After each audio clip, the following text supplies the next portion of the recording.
Tudo da Canção Nova em um só lugar. Canção Nova Play. O Senhor esteja convosco. Proclamação do Evangelho de Jesus Cristo segundo Mateus.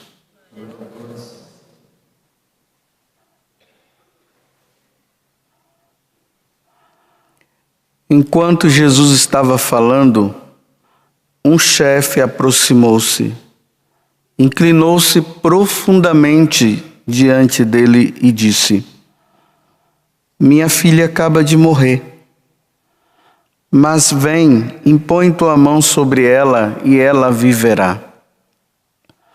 Jesus levantou-se e o seguiu, junto com os seus discípulos. Nisto, uma mulher que sofria de hemorragia há 12 anos, veio por trás dele e tocou a barra do seu manto. Ela pensava consigo: se eu conseguir ao menos tocar no manto dele, ficarei curada. Jesus voltou-se e ao vê-la disse: Coragem, filha, a tua fé te salvou. E a mulher ficou curada a partir daquele instante. Chegando em casa, à casa do chefe, Jesus viu os tocadores de flauta e a multidão alvoroçada e disse: Retirai-vos, porque a menina não morreu, mas está dormindo. E começaram a caçoar dele.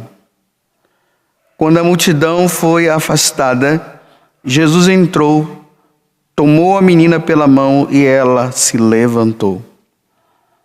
Esta notícia espalhou-se por toda aquela região. Palavra da salvação.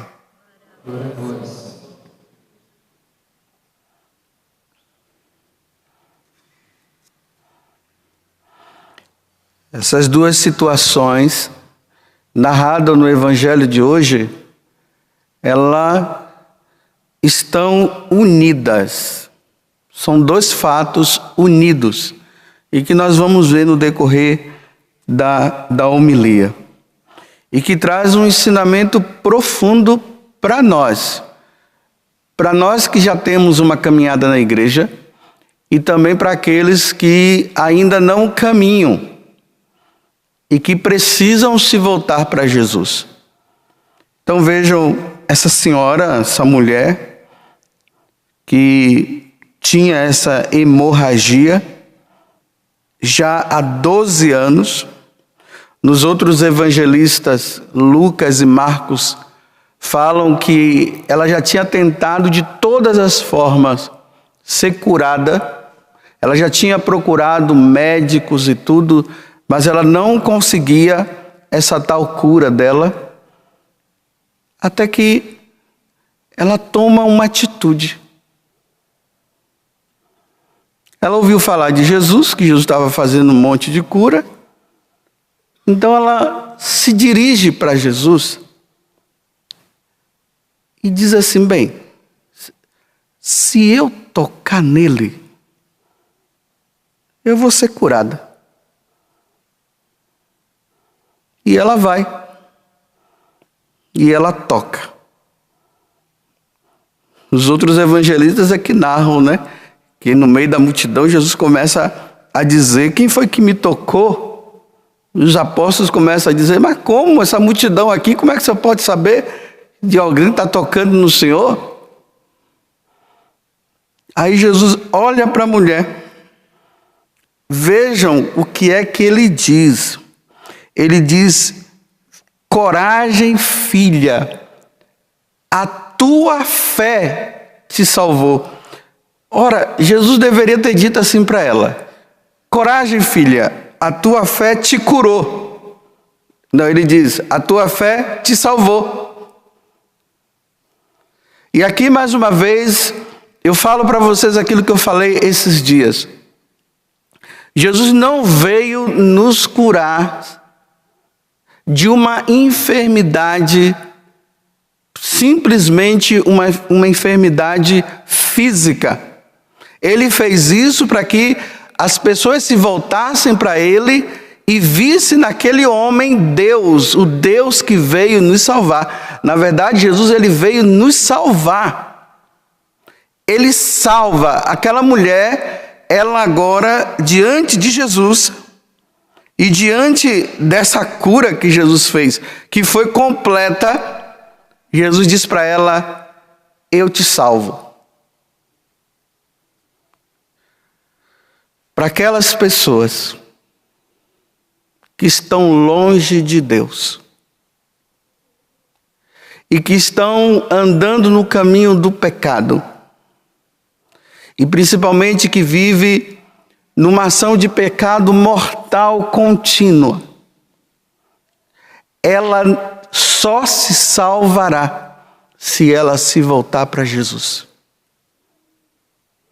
Se ela não se voltar para Jesus, se ela, tocada pela graça, ela não tomar essa atitude dessa mulher, se pelo menos eu tocar nele,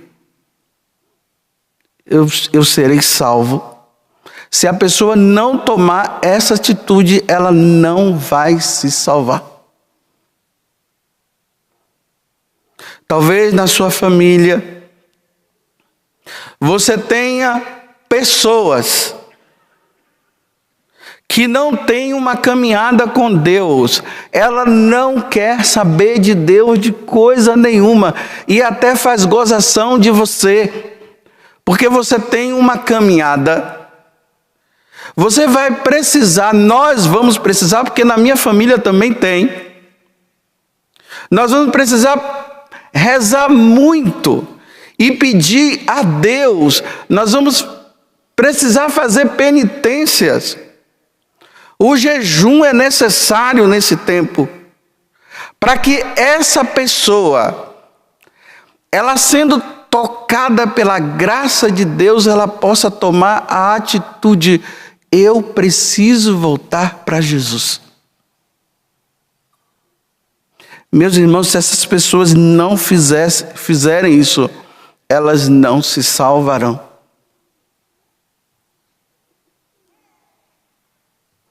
Essa mulher já estava há 12 anos.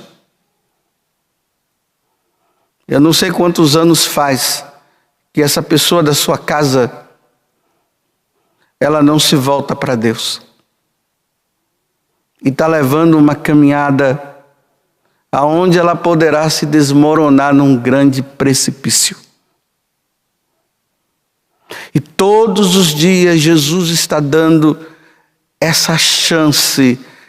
Todos os dias Jesus está usando de algum meio para que essa pessoa ela possa se voltar para Ele e dizer: eu preciso, me salva. Se eu tocar nele, eu me salvarei, eu sairei desta situação. Vocês veem que aqui existe um ensinamento espiritual que nós precisamos entender. Ela disse: se eu tocar em Jesus. Jesus ele continua presente na nossa vida, principalmente através dos sacramentos. Os sacramentos são os sinais visíveis da presença de Jesus. Por exemplo, quando você vai para o confessionário e você se depara com aquele homem que está ali, aquele homem é Jesus Cristo que está te esperando para te dar o perdão. É o sinal visível da presença de Jesus. Quando você vem à missa e está lá o sacerdote celebrando o sacrifício de Jesus na cruz, é Jesus que está ali. Por exemplo, agora é Jesus que está aqui. É Jesus que está te falando. É Ele que está te ensinando agora. Não é a pessoa do Padre José Augusto. Jesus está se utilizando da pessoa do Padre José Augusto para te falar. Daqui a pouco, Jesus vai para o altar.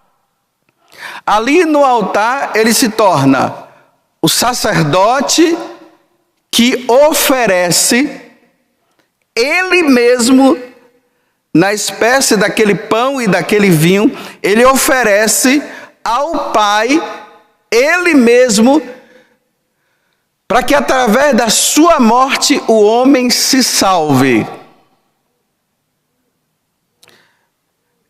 É através desses dois sacramentos, todos os sacramentos, mas principalmente, enquanto o pecador não tomar a atitude de ir ao confessionário para pedir perdão dos seus pecados e depois vir na Santa Missa para receber Deus, que vai dar força para que ele não venha a pecar, enquanto o homem não tomar essa atitude, dificilmente ele se salvará. Sem a missa e sem a confissão, dificilmente o homem se salva. Porque a nossa natureza está tão enfraquecida que por nós mesmos nós não nos salvamos. Tem gente por aí achando que vai se salvar porque faz obra de caridade aqui, porque faz isso, faz aquilo. Não. O homem só se salva pela graça de Deus, pela salvação que vem por meio de Jesus Cristo. E enquanto o homem não ir, repito, atrás de Jesus para pedir o seu perdão e andar com Jesus dentro dele, através do sacrifício que nos salva e se alimenta com o próprio Cristo, o homem dificilmente conseguirá sair do pecado. Por isso, meus irmãos, no dia de hoje, vamos pedir por aqueles nossos parentes. Eu costumo falar os parentes, porque se eu falar lá o vizinho, talvez aquela outra pessoa lá, você não vai nem ligar. Mas cada um cuida dos seus, né? Então eu estou pedindo hoje que nós rezemos por aqueles irmãos nossos, pelos nossos primos, talvez o seu pai, tua mãe, que há muitos anos não vai na missa, há muitos anos não se confessa, e está caminhando nessa vida, ó. Como diz lá na Bahia, a Deus dará, entregue.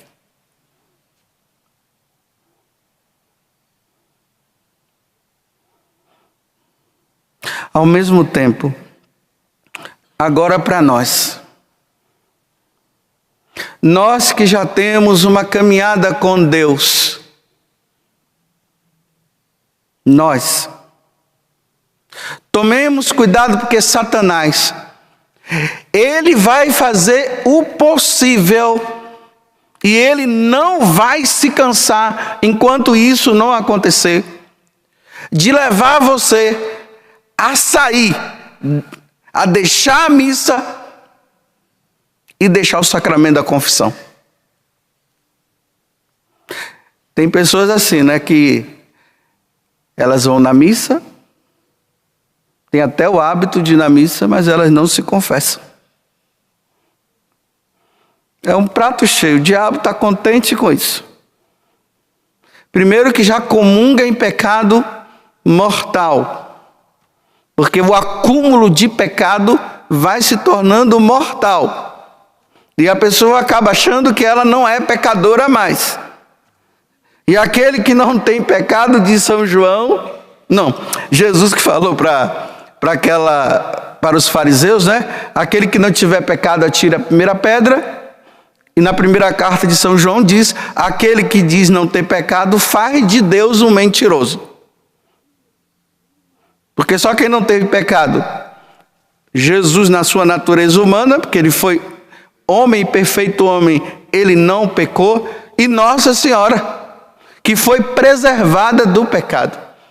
O resto somos todos nós. Não se iludam de achar que você está fazendo uma caminhada com Deus, Ah, mas porque eu não matei. Ah, porque eu não fiz isso. E você está achando que você está crente abafando numa caminhada. Cuidado.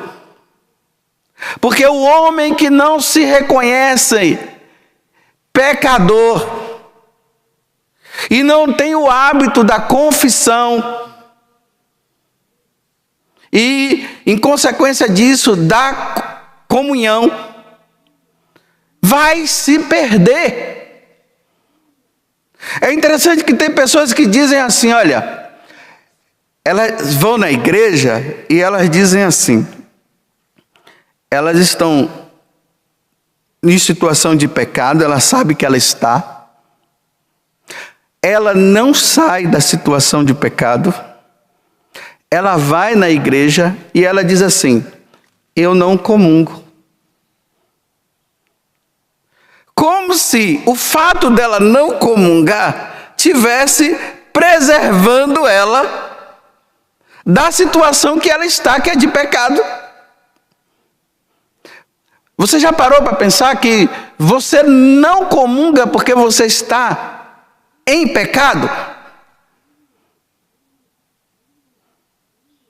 Então, se você não comunga porque você está em pecado, então você deve comungar, mas para você comungar você tem que sair do pecado.